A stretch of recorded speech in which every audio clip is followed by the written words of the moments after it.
Andhra Pradesh deputy CM Janasena అధ్యక్షుడు Pawan Kalyan NDA తరపున మహారాష్ట్రలో నిర్వహించిన ఎన్నికల ప్రచారంలో పాల్గొన్న సంగతి తెలిసిందే.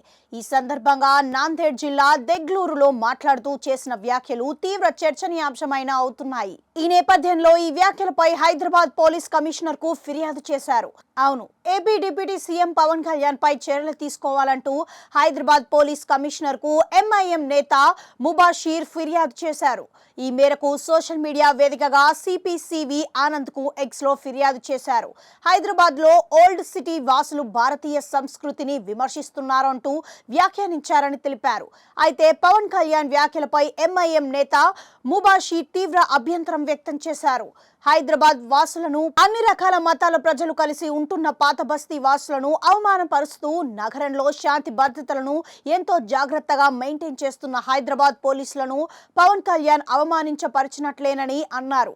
గత 20 ఏళ్లుగా గణేష్ ఉత్సవాల్లాంటి పండుగలను ఎలాంటి మతపరమైన ఘర్షణలు లేకుండా జరుపుకుంటున్నామని, ఇందులో పోలీసుల కృషి ఎంతో ఉందని తెలిపారు. ఇలాంటి నేపథ్యంలో పవన్ కళ్యాణ్ వ్యాఖ్యలు అవమానకరమని అన్నారు. ఇలా ఎంఐఎం నేత ముబాషీర్ పోలీసులకు చేసిన ఫిర్యాదుపై హైదరాబాద్ లో city police commissioner CV Anand కు స్పందించారు.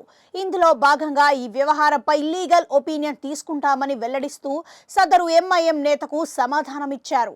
దీంతో హైదరాబాద్ పోలీసులు ఎలాంటి చర్యలు తీసుకుంటున్నారనేది సర్వత్రా ఆసక్తికరంగా మారింది.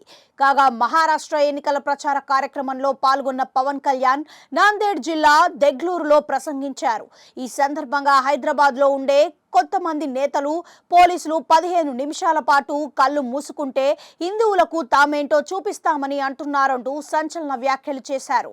మనకు ఇలాంటి ప్రభుత్వాలు వద్దని అన్నారు. ఇదే సమయంలో ఎన్నికల్లో విడిపోయి బలహీనపడదామా లేక కలిసి బలంగా నిలబడదామా, విడిపోయి హిందువులు అస్తిత్వాన్ని ప్రమాదంలోకి నెట్టేద్దామా లేక కలిసి బంగారు భవిష్యత్తును నిర్మించుకుందామా అంటూ పవన్ కళ్యాణ్ ప్రశ్నించారు. ఈ వ్యాఖ్యలు తీవ్ర దుమారం రేపుతున్నాయి.